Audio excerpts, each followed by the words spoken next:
you all can tell I'm so excited today.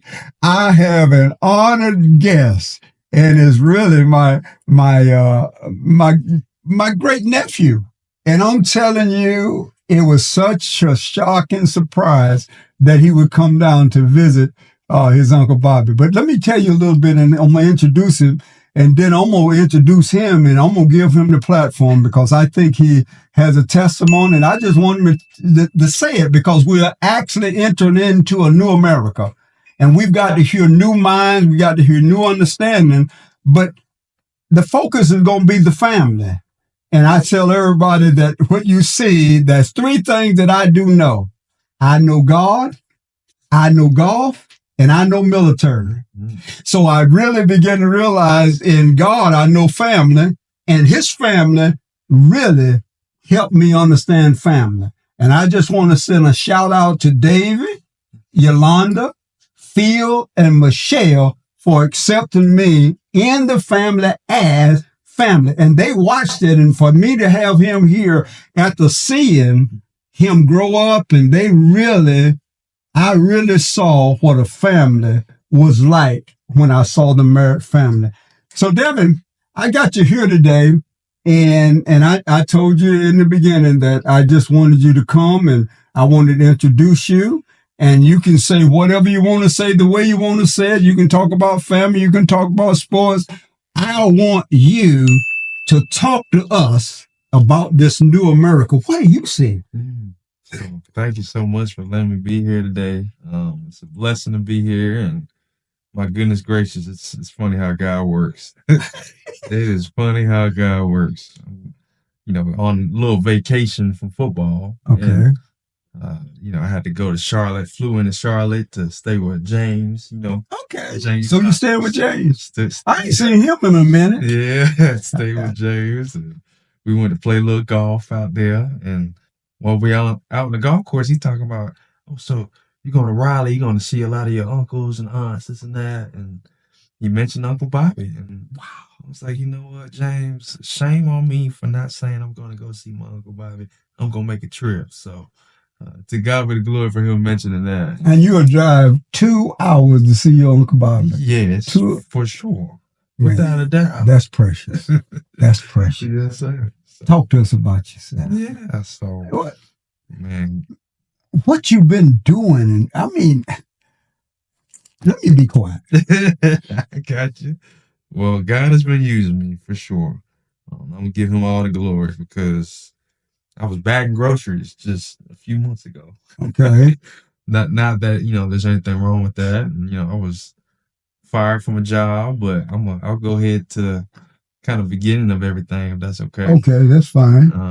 Kind of growing up, and I was born in Lexington, Virginia, and via my father was coaching at the Virginia Military Institute, and I have no memory of Virginia, but from there we moved up to New York, actually where I'm working right now on Long Island. Okay. So he was coaching with the New York Jets at the time, and I do have some memory of living up in Long Island, but New Jersey is what I call home. Okay. So he actually got a job with the New York Giants in 2004. So it's crazy. If you don't mind me, I'm a kind of backtrack a little bit. Okay. Too. Okay. My parents are from North Carolina, as you know. My dad's from Raleigh. My mother's from Charlotte. She's from Salisbury. They met at NC State. So my dad was on the football team. My mama was a Delta, plays in Delta. My roommate had plays Delta, the sorority and the D9. So that's how they met at NC State. They got married and had all of us. And, from there, North Carolina's always home. So even though I grew up in Jersey, North Carolina's always home. But Jersey, so where do you plan to make home? You don't know yet? I don't know yet. Okay. I love North Carolina, though. Oh, I heard something the other day about Disney's coming to North Carolina. Did anybody hear about that? No telling. Yeah. Apparently, Disney is coming to North Carolina. Wow. I was like, okay, well, I don't know about staying up north anymore. I think I might need to stay in North Carolina. So apparently in Asheboro, they're trying to bring Disney, so that'll be interesting. That'll bring a lot of people to North Carolina. Good. But Jersey was different. I grew up in an Italian town called Nutley, New Jersey. So I don't know if you've all watched The Sopranos, but it's a TV show about the mafia up in New York, New Jersey area. So Nutley is a small town where a lot of the mafia's grandchildren they ended up moving to Nutley, and they had like 10 pizzerias on one street. So I was one of the oddballs out in that town for sure. Grew up different than everybody else. So that was interesting growing up there. Had a great time though. Learned a lot, and it was very interesting. That's all I have to say. Thankfully, I had a great influence with God at those schools. I'll never forget. I had a coach. His name was Coach Vic. He had an FCA, Fellowship of Christian Athletes, and I would always go to FCA, and I was always active in sports, whether it was basketball, football, soccer, baseball. Wasn't good. But I played. I stayed active. But Nutley was, it was an interesting chapter in the book. I don't have a whole lot of friends from Nutley, but I have a few, family members I'll say from Nutley. I have a best friend called Devin White. He's an engineer out in California. So he's it's funny, we were the two black kids on the football team. So you've seen that side of life. Yes, I've seen that side of life. It was very interesting, but learned a lot at an early age, which is good. I then went to a college called Averett University. It's a school in Danville, Virginia.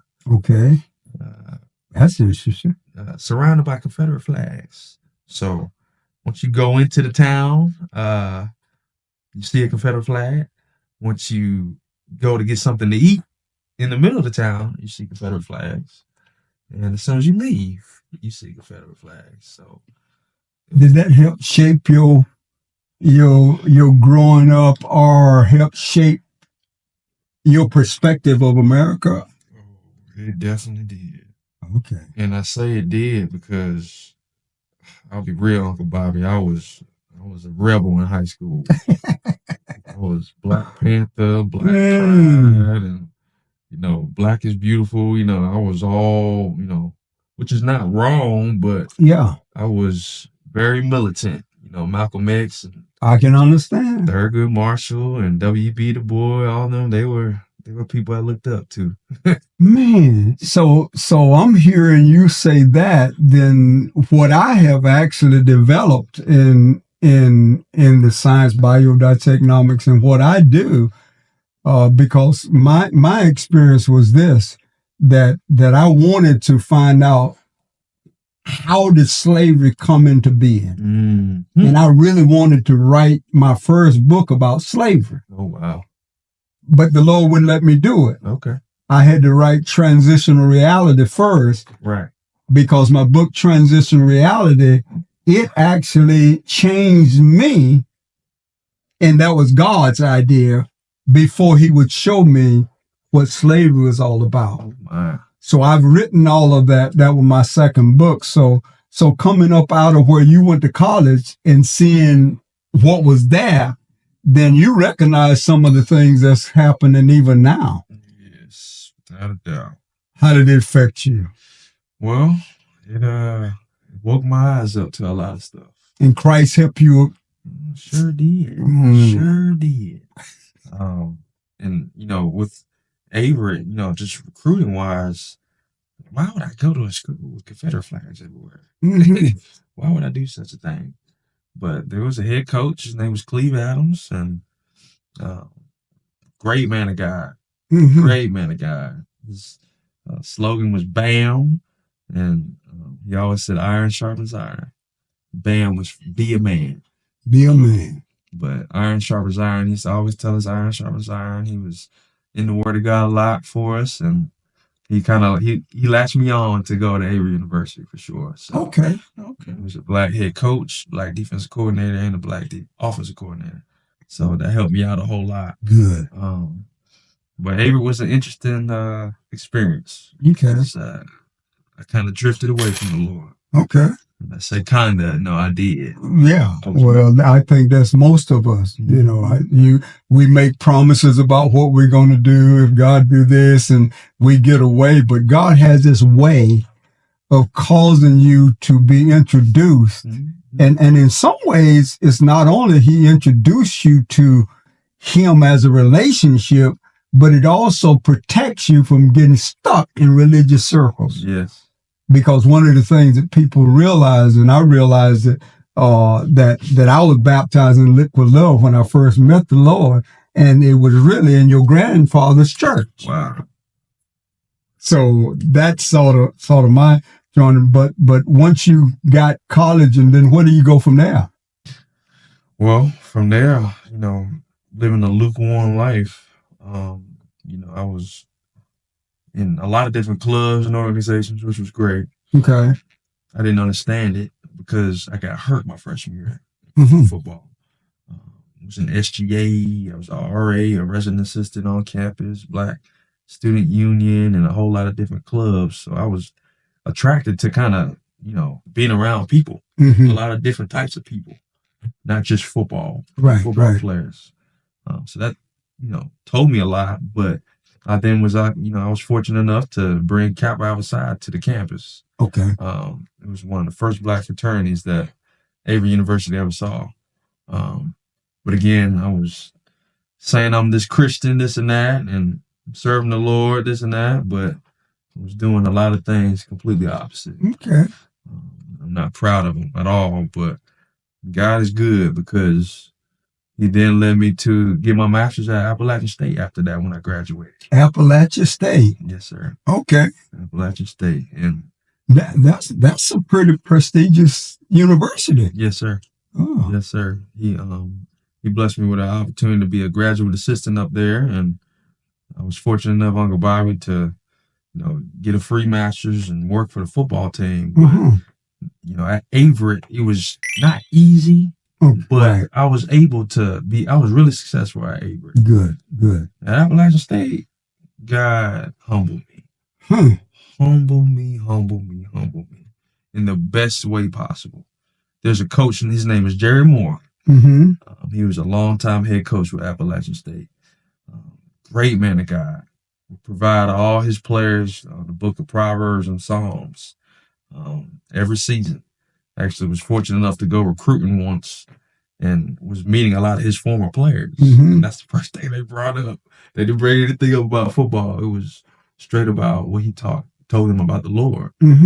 So Appalachian State was a great place for me to get closer to God. Okay. I went up there to coach Uncle Bobby, but ended up being removed from coaching up there. They actually, transitioned me to recruiting. Okay. So they had me recruiting and to deal with operations on campus. And I was upset, guy, why you doing this and that? I'm about to get out of coaching, calling up, my mom and dad and all these family members. What am I doing? It isn't my purpose. I felt left out. So that's where I actually met my girlfriend, Giselle, at Appalachian State. Okay. But God is like I said in the beginning, he's funny. He's very intentional about everything he does. Because as soon as I graduated at Appalachian State, there's a school called Barton College in Wilson, North Carolina. My defensive coordinator at Avert, where I went as an undergrad, he actually hired me to be his linebacker coach, his outside linebacker coach. Okay. So I was thinking the world's coming to an end. I'm in recruiting something I don't want to be in. God said, wait, be patient. I was able to kind of be a part of Bible studies and, work around, the campus in different ways and meet a whole lot of different people. And something I was doing at Avery, meeting a whole lot of different people. Well, I get to Bart, and then, God, he did something huge again. Okay. This is in Wilson. I didn't know anything about the area. This is my first full-time job. It's crazy, Uncle Bobby. They had Bible studies already, but I was able to start a Bible study there. I Mm. was able to help start a Bible study because I wanted the players to have their own player-led Bible study. Okay. They had, they had been doing a little bit of it on campus. Mhm. I was like, guys, let's come down here to the facility and let's go ahead and just talk about the Word of God. And a lot of them would lead sermons, and we would kind of break bread and talk about the Word, and that was a big part of my time at Barton. But again, with lukewarmness,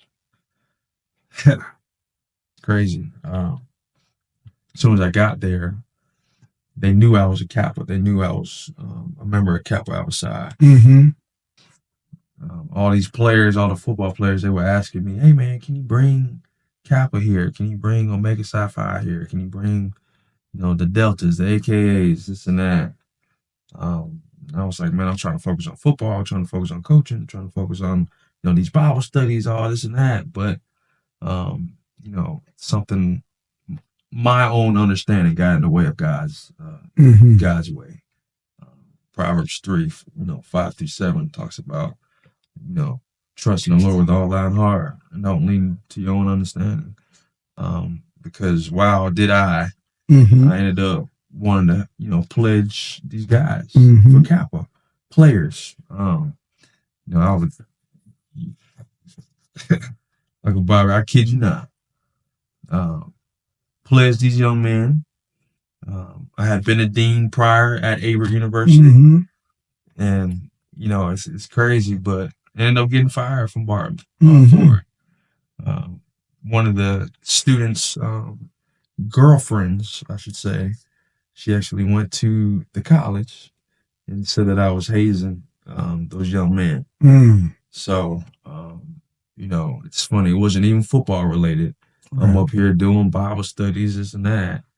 But it's amazing how that works. So what did you perceive that was happening with you, and what direction was it sort of pointing you to that you thought? I thought jail was where I was headed to. Oh. I thought I was. So you had a deliverance kind of thing. In other words, it led you to a place that you knew you had to do something different. Yes. So talk to me about I don't know.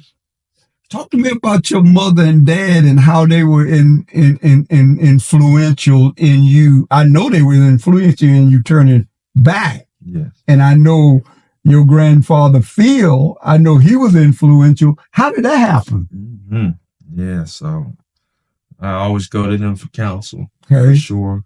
And now you got Uncle Bobby. Now I have Uncle Bobby. Without a doubt. To God be the glory, for sure. It's amazing. I wish I was going to you at that time as well. Well, timing is always right. Right. You are. Timing is always right. That is true. That is true. As far as, their counsel, they were telling me not to do a lot of the things that I chose to do. Quite naturally. Being disobedient, and whenever that, the bad things happen, they just told me to trust in the process. And trust in, the Lord's plan. They didn't want me to give up. Thankfully, they just uplifted me in the Word. Okay. So that was really influential for me because I was working at Dunkin' Donuts. Yeah. I was working at Target, Walmart, and Food Line. So from coaching and I'm about to be this big coach, this and that, God, said, go ahead. So sit down and listen to me. So what we're going to do, we're going to help you have another direction if you desire it. Yeah. That's why I was talking about Kingdom Golf. When did you get interested in golf? Oh my goodness. Golf is something that's back in elementary school. Actually. Really? Loved golf. So growing up playing video games, I love video games. And your dad loved golf because one of the things that I realized with your dad is that whenever football season is, he don't bother golf. Right. And whenever football season is over, he don't want to hear football. Correct. The sport switch. I learned that. I learned that, and that was matter of fact, that was beneficial to me because to see somebody that disciplined. I mean, football, I'm all football. Once football season's over, hang them up, got my golf clubs. Don't talk to me about football while I got my golf clubs. Don't even have it on the TV. and that showed me how disciplined someone in sports had to be. Yes. If you're going to be excellent. Yes. It also showed me that when I watched him play golf, it was like he was so disciplined in it.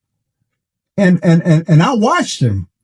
And what I watched is that he would walk into the clubhouse and just say, "Hey guys," and it would just demand attention. Mm. And I said, there's something in him that he probably don't even realize. Right. that it's just an aura about him. And I see that same aura in you. And I saw whenever I would go play golf that you would always be ready to go when they got ready to play golf. Right. So that's what caused me to write this book. Because in this book, I saw that it was something that was a character evaluation. And what I saw in it was your dad. I actually saw him walk out what was in this in this book. So one of the things that happened was that I developed the twosome, and the twosome was so that you could actually build a relationship on the golf course. Mm-hmm. And I also studied that in building that, I found out that doing that, it will cause you to be able to meet somebody that you never met before and relate to somebody in such a way that you were never related before. That's right. So in doing that, what is your focus now? As far as what are you doing now? Coaching? Yes. You've been asked to coach where? Up in Long Island University. Okay. So God gave me an opportunity to go up there to New York City, and what's gonna be your focus? Character building within players. And I'm like, well, see, somehow go ahead. The thing is, God has given me a really awesome opportunity up there. Wow. Because it's not about just coaching football. Now, I talked to you about Barton with those Bible studies. Okay. I'm pretty sure you all know who Donnie McClurkin is. Yes. The singer, the gospel singer. He's a pastor up there in Long Island. Okay. He has his own church, Perfecting Faith Church up there. And that's the church that I go to up there. Do you?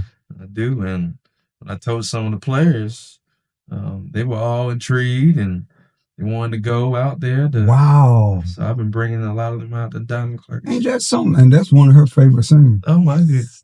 Yeah, y'all need to come up there. You better know it. For sure. You better know it. He's up there preaching right now, and it's coaching football, but it's interesting because not only is it coaching, but when I was upset with God at Appalachian State putting me in recruiting, now they've made me the recruiting coordinator at Long Island University. So God has now exalted me. So to God be the glory. But it's interesting. I went up there for $900 a month at first. Okay. So I think that that in the climate of the new America, I believe that in the climate of the new America, there has to be new approaches to how we relate to people. Yes. Because people are not so excited about going to the building as they used to. Right. But they're going to have to realize now a relationship with God is a lifestyle. It is. And so doing it as a lifestyle, you can do it with more ease and not necessarily have to compromise what you do in your expertise. That's right. That's why I say God in golf and military, because really God has me be able to relate to people, and golf helps me have pleasure while I have a relationship, and the military is my expertise. That's all I know. Right. So if you had to develop that, what is it all you know? God, sports, and whatever you do.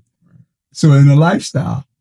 And so when you look at that, then you said something about character development. Mm-hmm. So when you look at what I presented here, I believe it's going to help you be able to do that.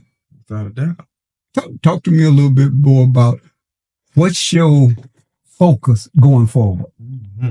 Without a doubt. So, the focus going forward really is, of course, we all want to, work your way up within the business of football. But it's something about seeing a young person grow as far as how he's treating people every day. Okay. In football, you see a whole lot. You're talking about golf, right? Okay. In football, you have kids from a whole lot of different backgrounds, as we all know. So where's you really love football? That's if that's what you know. I don't know a whole lot about football. Matter of fact, I wasn't even into football until I found out about your dad. Yes. And so that's when I started tracking that. I didn't even know anything about golf till I got it from your dad. Wow. So football and golf I got from your house. Look at that. Tell me what's it like to live in a house that just loves football. It's hectic all year round. Huh? It is hectic all year round. Football. Loud crowds and just a lot of pressure. Who won this weekend? Who didn't win this weekend? In a golf match, you have so many matches you can, you can kind of improve on or do better on, this day or the next day. Football, you have a bad season, fired. Wow. You know what I mean? You got a bad season, you out of there. If you have a good season, you're the hero. So, there's a lot of pressure in football, but it's the ultimate team sport. It's 11 guys on the team, and those 11 have to work together for one common goal. Okay. If any of them were trying to be about their business and not the team's business, then the success of the team will be compromised. Right. So it's a life teaching game, just like golf. Yeah. But football really helps you understand how important it is about a team, how you have to be selfless, how you have to serve others. Right. Okay. If you don't serve others in the game of football, you ain't gonna make it. Wow. You will be unsuccessful.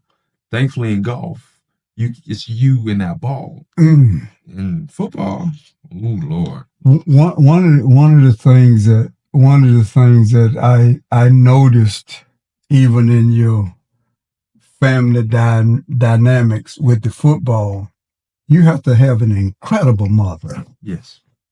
Yes. I mean. Yes. Huh? Very supportive. Have to be. And it almost like she actually kept the house together as your dad was doing the football. Oh my goodness. Huh? Rock of the home. Heart of the home. Yes. She epitomized being the heart of the home. Wow. She dealt with my brother with that, me with this, the little siblings. Oh my goodness. It wasn't for my mom. The ultimate referee. The ultimate. She's the head coach. She's the head coach.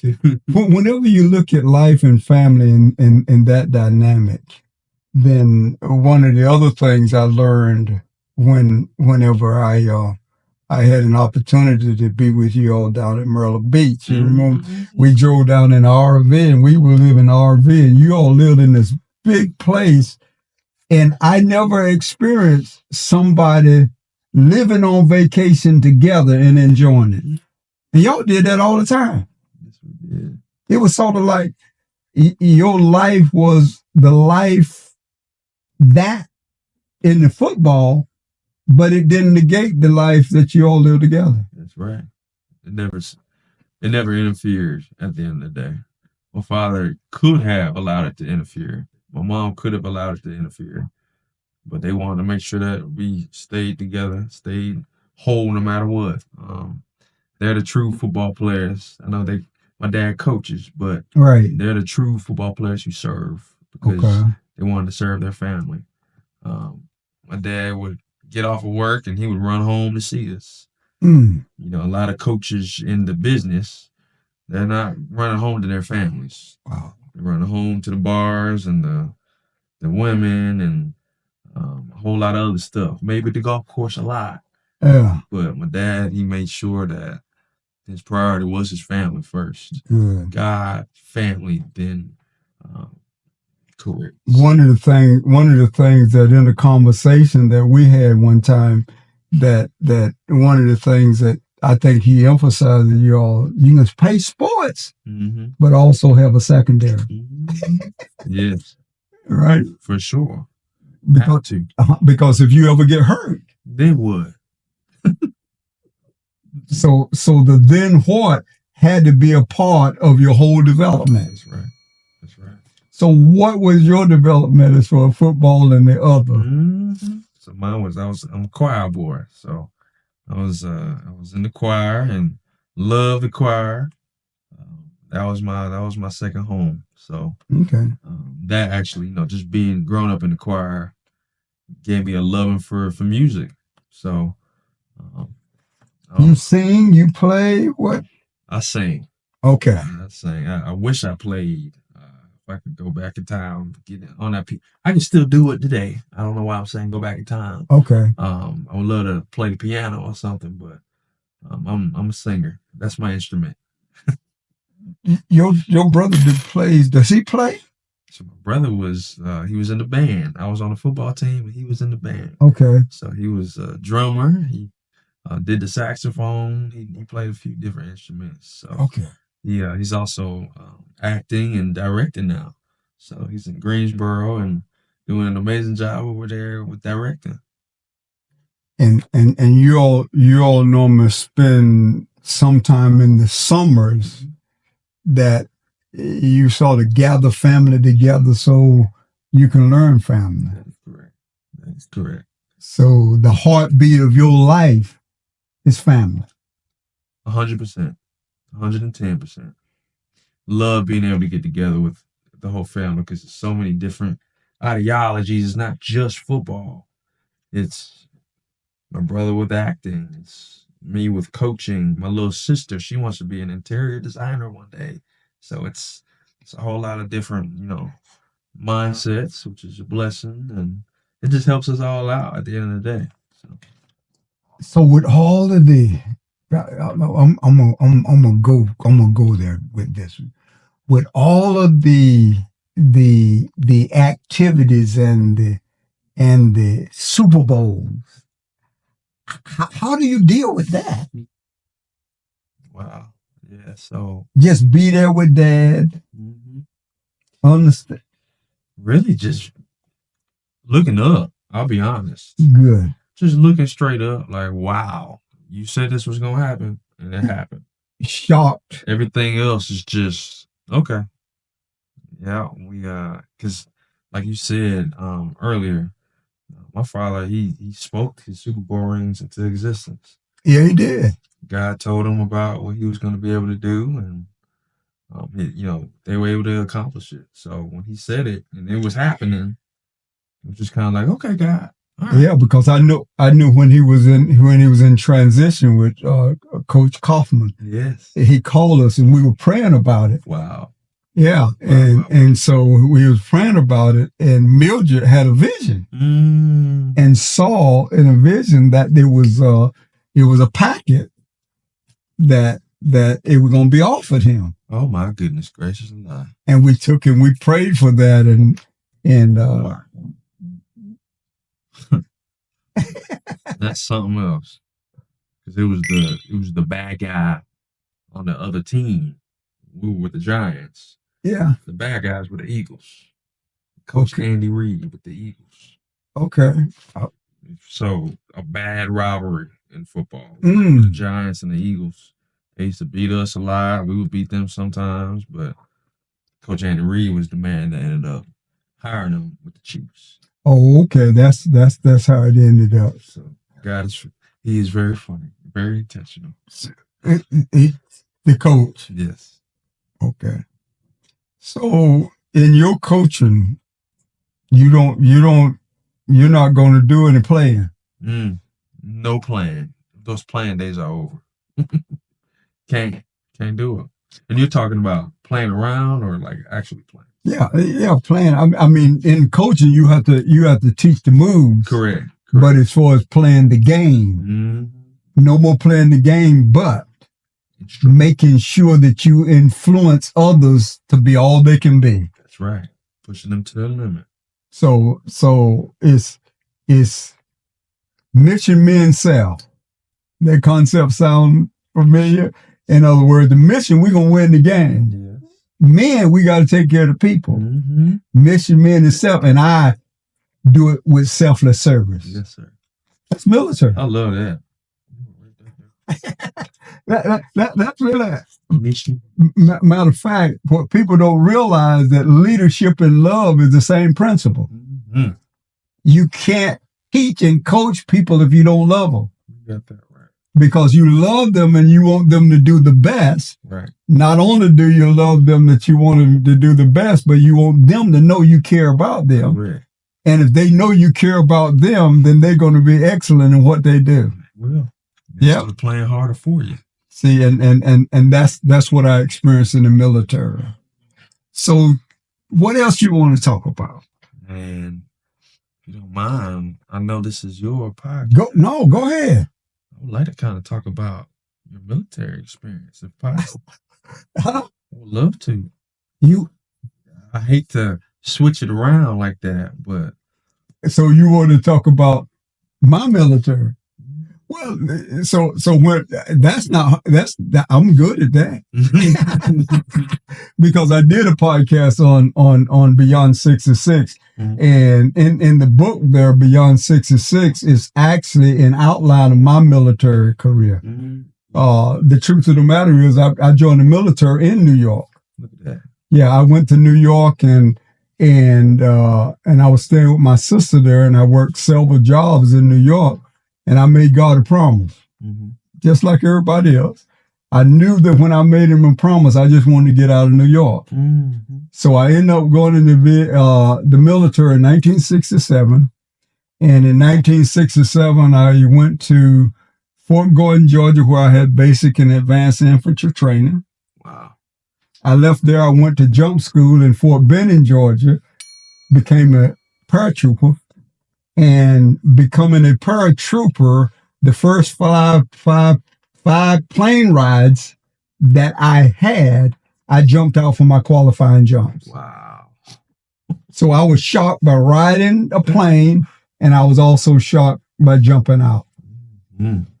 But I left there, had 10 days of vacation, and then I ended up in Vietnam. Oh, my goodness.